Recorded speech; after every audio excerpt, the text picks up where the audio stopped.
तो hello everyone, मैं हूँ वैशाली मैम और आप सब पढ़ रहे हैं मेरे साथ क्लास 10 की बायोलॉजी और उसमें हम देख रहे हैं chapter number 7, that is how do organisms reproduce. In the last two lectures, we have already discussed about okay, what is the male reproductive system has and what a female reproductive system consists of. ये हम देख चुके हैं, हम mail और female gametes कहाँ produce होते हैं हमने वो भी देखा. In fact we also look for कि कहाँ पे फीमेल की बॉडी में फर्टिलाइजेशन होगा. तो वी नो दैट कि ओविडक्ट या फेलोपियन ट्यूब में फर्टिलाइजेशन होगा. ठीक है, और इसके बाद जो फर्टिलाइज्ड एग है दैट इज जायगोट, वो यूट्रस की लाइनिंग में जाके इम्प्लांट होगा. इम्प्लांट का मीनिंग क्या था कि जो यूट्रस की लाइनिंग होती है वो वहां जाके उसे स्टिक हो जाएगा. ओके, अब वहां स्टिक होने के बाद 9 मंथ्स के लिए वो वहां से न्यूट्रिशन या जो भी चीज है उसको अपनी ग्रोथ के लिए डिराइव करनी है. वो कैसे डिराइव करेगा, we are going to see that in this lecture. तो बच्चों, we have already study that the mother's body is design to undertake the development of the child. हमें ऑलरेडी पता है कि जो मदर की बॉडी है वो पहले से प्रिपेयर्ड ही है. मतलब she has the ability, she has all the thing necessary required for the development of the baby. Okay, next this is just an diagram.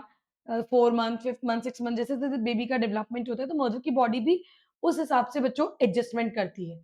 Now hence the uterus prepares itself every month to receive and nurture the growing embryo. है ना, every month जो mother की जो body होती है ना वो अपने आप को प्रिपेयर करती रहती है, क्योंकि बच्चे का जो साइज होता है वो धीरे धीरे बढ़ता रहता है. ये चीज आपने देखी भी होगी और सुनी भी होगी. जब इनिशियली 1 मंथ का जो बेबी होता है उसका साइज बहुत छोटा सा होता है. It's just like a shape of a grape, इतना छोटा होता है. और धीरे धीरे साइज इंक्रीज होता है. एंड यू नो दैट जब एक बच्चा डिलीवर होता है तो व्हाट इज इट साइज. तो मदर की जो बॉडी है वो बच्चे की यानी एम्ब्रियो के साइज के हिसाब से अपने आप को प्रिपेयर करती है. अब हम देखेंगे कि वो न्यूट्रिशन कैसे डिराइव करते हैं. तो सबसे पहली चीज कि बेबी को इम्प्लांट करने से पहले जो यूट्रस की लाइनिंग होती है वो थिक हो जाती है. जो यूट्रस की लाइनिंग है वो थिक हो जाती है. You can C in this diagram, ये जो यूट्रस की लाइनिंग है वो थिक हो चुकी है ना. थिक लाइनिंग में दो चीजें आ जाती है बच्चों. एक तो वहां पे ब्लड सप्लाई इंक्रीज हो जाता है, एक ब्लड सप्लाई इंक्रीज हो जाएगा. दूसरा वो लाइनिंग क्या होती है, थिक होती है तो it becomes cushion like. Cushion मतलब समझ रहे हो ना, तकिए की तरह हो जाती है, सॉफ्ट, ताकि बेबी को एक सॉफ्टनेस मिल सके. देखो, हमको भी पता है कि जब हम छोटे बच्चे को कैरी करते हैं तो हम उसको जमीन पे जनरली नहीं रखते हैं. अगर जमीन पे भी रखना होता है तो हम उसके नीचे कोई गद्दी रखते हैं. ठीक है, या हम जब बचपन में खेलते थे तो हमें पता है कि अगर हम गद्दे के ऊपर कूदेंगे तो हमें चोट नहीं लगेगी. तो वैसे ही मदर की बॉडी उस बच्चे का पूरा ध्यान रखती है. तो बच्चे को इम्प्लांटेशन से लेकर जब तक उसकी डिलीवरी ना हो जाए तब तक उसको चोट ना लगनी चाहिए, उसको कोई शॉक नहीं लगना चाहिए. उसके लिए मदर की बॉडी यूट्रस की लाइनिंग को थिक कर लेती है, जिससे उसको कुशन लाइक सपोर्ट प्रोवाइड होगा. Okay, next. So the lining thickens and is richly supplied with the blood. मैंने कहा ब्लड. अब ब्लड से क्या होगा कि उसको नरिशमेंट मिलेंगे, क्योंकि बच्चा खुद से तो खाना मांग नहीं सकता, है ना. जो बच्चा डेवलप हो रहा है हम उसको यहाँ ऐसे खाना आई मीन लाइक देंगे कैसे, सोचो. तो जो बेबी होता है वो मदर की बॉडी से सारा न्यूट्रिएंट्स डिराइव करेगा. उसका ऑक्सीजन है, न्यूट्रिएंट्स, वो सब मदर की बॉडी से लेगा. और मदर की बॉडी में भी किस पार्ट से लेगा, वो ब्लड से लेगा.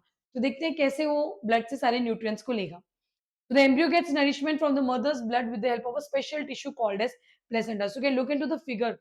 ये देखो, ये बेबी है और बेबी के ऊपर एक ऑर्गन है बच्चों, and this organ is called as placenta.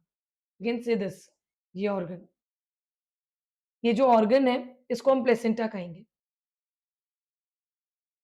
है ना. और ये देखो, ये जो प्लेसेंटा है, ये प्लेसेंटा बेबी के नेवल पोर्शन से जुड़ा हुआ है with a cord. This is the cord.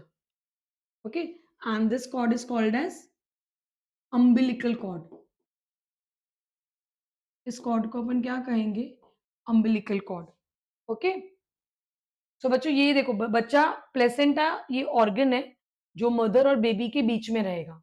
This is an organ.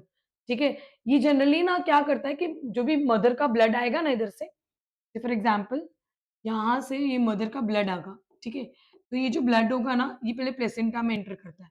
तो प्लेसेंटा उसमें से जो भी इंपॉर्टेंट चीजें है ना उसको फिल्टर कर देगा, यानी जो भी न्यूट्रिएंट्स है, ऑक्सीजन है, उन चीजों को निकाल लेगा और ये अम्बिलिकल कोड के थ्रू बेबी को दे देगा.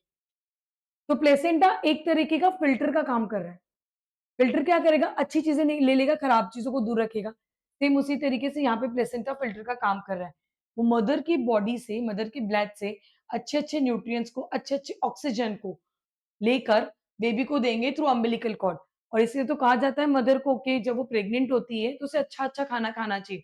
द रीज़न फॉर दैट जो भी खाना खाएगी वो खाना उसके बच्चों को लगेगा। आई मीन लाइक उसके बेबी को पहुँचेगा। तो if she Yeats a healthy food ना तो उसके बच्चे में भी सारे हेल्दी न्यूट्रिएंट्स पहुँचेंगे। Okay, next.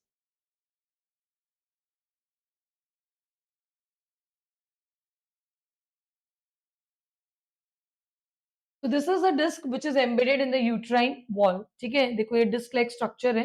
This is placenta, है ना, दिख रहा है? ये placenta and you can see here this is the cord. ये कॉर्ड है, umbilical cord. Okay, next. Placenta में बच्चों विलाई होती है। विलाई मतलब समझ रहे हो ना, finger like projections. You can see here, ये रही विलाई। देखो फिंगर लाइक प्रोजेक्शंस है, दीज आर, है ना? इससे क्या होता है ना, एब्जॉर्प्शन करने में ना आसानी होती है। मतलब मदर के ब्लड से ना ये चीज़ों को काफ़ी अच्छे से एब्जॉर्ब कर पाएगा। तो प्लेसेंटा के पास ना विलाई होती है on the side of the embryo, embryo की तरफ, ठीक है? मतलब ये जो एम्ब्रियो की साइड है यहाँ पर बच्चों, बहुत सारे विलाई होंगे। Okay, next. Villi finger like projection ये आपको ऑलरेडी हमने डाइजेस्टिव सिस्टम में स्मॉल इंटेस्टाइन के वक्त देखा था। On the mother side are the blood spaces. ठीक है, विलाई के दूसरी तरफ, विलाई की दूसरी तरफ क्या होंगे? मदर के ब्लड स्पेसेस होंगे जो सरफेस एरिया प्रोवाइड करेंगे for glucose. I already said you कि ग्लूकोज यानी न्यूट्रिएंट्स के लिए, दूसरा ऑक्सीजन के लिए। तो ये देखो ये मैटरनल साइड हो गया, ये फीटल हो गया, फीटस। ठीक है, एम्ब्रियो को बाद में फीटस कहा जाता है। तो ये फीटस हो गया, ये मैटरनल हो गया, ये कॉर्ड हो गया। Okay, next. अब ये देखो foetus, again there is the mother, that is maternal side and you can see this. यहाँ से ग्लूकोज एंड ऑक्सीजन देखो प्लेसेंटा के through, you can again look into this figure. कैसे मदर की बॉडी से प्लेसेंटा के थ्रू वो foetus में जा रहा है। और जो फीटस जो भी वेस्ट प्रोड्यूस करेगा, वो रिटर्न भी प्लेसेंटा के थ्रू ही जाएगा, लाइक कार्बन डाइऑक्साइड। सी, तो प्लेसेंटा कैसे हो गया ना, it's a connecting organ between a mother and the baby. तो मदर की बॉडी से अच्छी-अच्छी चीज़ें लेकर वो बेबी को दे देगा और बेबी की बॉडी से जो गंदी चीज़ें हैं वो मदर को प्रोवाइड करेंगे। Okay? Now the development of the child inside the mother's body takes place approximately 9 month, we already know that. So you can look into the figure बच्चों, and it's a very beautiful thing.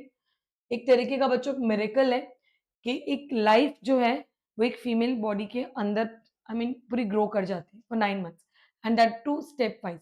It's actually a very beautiful thing. 1 month का baby देखो कैसा दिखेगा, 2nd month, 3rd month, 4th, 5th, 6th, 7th, 8th and 9th month में वो fully ready हो जाता है। आफ्टर 9 मंथ जब बेबी फुली रेडी हो जाता है तो यूट्रस में कॉन्ट्रैक्शंस होते हैं। कॉन्ट्रैक्शन समझ रहे हो ना, कि सपोज इमेजिन करो कि देयर इज अ बलून और बलून में एक बॉल तुमने इंसर्ट की थी एंड अब वो तुम्हें बॉल को अगर निकालना है तो तुम क्या करोगे? बलून को कॉन्ट्रैक्ट कर करके बॉल को वहां से रिमूव करो। तो बच्चों सेम उसी तरीके से मदर के यूट्रस में कॉन्ट्रैक्शंस होते हैं और वो जब कॉन्ट्रैक्शंस होते हैं ना तो बहुत पेन होता है and we call it labour pain. हम उसको लेबर पेन बोलते हैं। तो वो कॉन्ट्रैक्शंस होंगे और तब वो जो बेबी है वो सर्वाइकल कैनाल से होता हुआ वजाइना के थ्रू बॉडी से बाहर आएगा। You can look into the figure. ठीक है, यहाँ पे कॉन्ट्रैक्शंस हो रहे हैं। कॉन्ट्रैक्शंस की मदद से देखो धीरे-धीरे ये जो बच्चा है वो मदर की बॉडी से बाहर आ रहा है। So the child is born as a result of rhythmic contractions of the muscles in the uterus. So uterus के रिदमिक कॉन्ट्रैक्शंस की वजह से चाइल्ड का बर्थ होगा। तो this was about childbirth. तो बच्चों आज हमने डेवलपमेंट ऑफ बेबी, ठीक है, यानी एम्ब्रियो का डेवलपमेंट कैसे होगा और चाइल्ड बर्थ कैसे होगा वो हमने देखा था। नेक्स्ट क्लास में we are going to look for the menstrual cycle. So stay tuned and thank you.